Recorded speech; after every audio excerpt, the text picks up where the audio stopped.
96 সালের আগ পর্যন্ত শিক্ষা কারিকুলাম থেকে শুরু করে প্রতিটি ক্ষেত্রে আমরা যে রিফর্ম নিয়ে আসি, তাতে আজকে আমাদের ডিগ্রিগুলি আন্তর্জাতিক মানসম্পন্ন হয়েছে। আন্দোলনের ফসলটা হলো আন্তর্জাতিকভাবে বাংলাদেশের ভাবমূর্তি নষ্ট করে দেওয়া, বাংলাদেশের মানুষের যে মৌলিক চাহিদাগুলি পূরণ করে তাদের যে একটা উন্নত জীবন দিতাম সেটাকে নষ্ট করে দেওয়া, সেটাই তো করা হলো। কারণ এই আন্দোলনের ঘাড়ে চেপেই তো ওই জামাত, শিবির, বিএনপি তাদের সন্ত্রাসীরা সুযোগ পেয়ে গেল।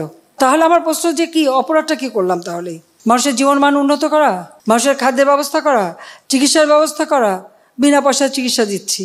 হ্যাঁ, আমার বাবা মা সবাইকে হত্যা করেছে, তারপরেও সেই কষ্ট বুকে নিয়ে আমি এসে শুধুমাত্র এই দেশের মানুষের ভাগ্য পরিবর্তন, মানুষের একটু ভালো থাকবে, মানুষ একটু উন্নত জীবন পাবে।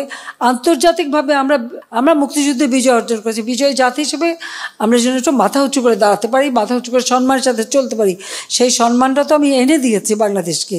এটা তো কেউ অস্বীকার করতে পারবে না।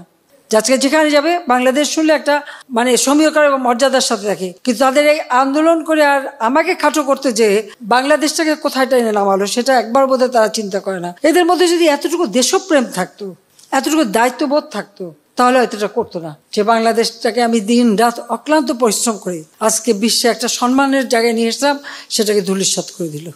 এটাই হচ্ছে সবচেয়ে দুঃখের। আর একটা কথা যে এরা এত টাকা কোথা থেকে পায়, এত টাকা কোথা থেকে পেল? প্রতিদিনে তার আন্দোলন এসে যে খরচ, কে দিয়েছে টাকা? আজকে যখন কোনো রাজনৈতিক নেতৃত্ব ক্ষমতা আসে তখনই দেশের উন্নতি হয়। 75 সালের পর তো মিলিটারি ডিক্টেটররা ছিল, একের পর এক ক্ষমতা ছিল ক্যান্টনমেন্টের ভিতরে। দেশের কতটুকু উন্নতি হয়েছিল?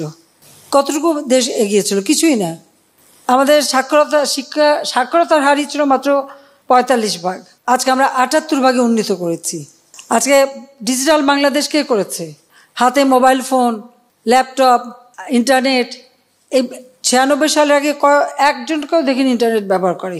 যারা বিদেশি দেশ থেকে আসছে হয়তো 2-4 জন। এদেশে ডিজিটাল সিস্টেম তো আমারই করে দেওয়া, হাতে হাতে মোবাইল ফোন। এটা তো আওয়ামী লীগ সরকারই করেছে, আওয়ামী লীগই করে দিয়েছে। যে কাজগুলি জনগণের জন্য আর জনগণের সবগুলি একে একে তারা ধ্বংস করে দিল। কার স্বার্থে? কার সাথে এটা তারা করছে সেটাই আমার প্রশ্ন।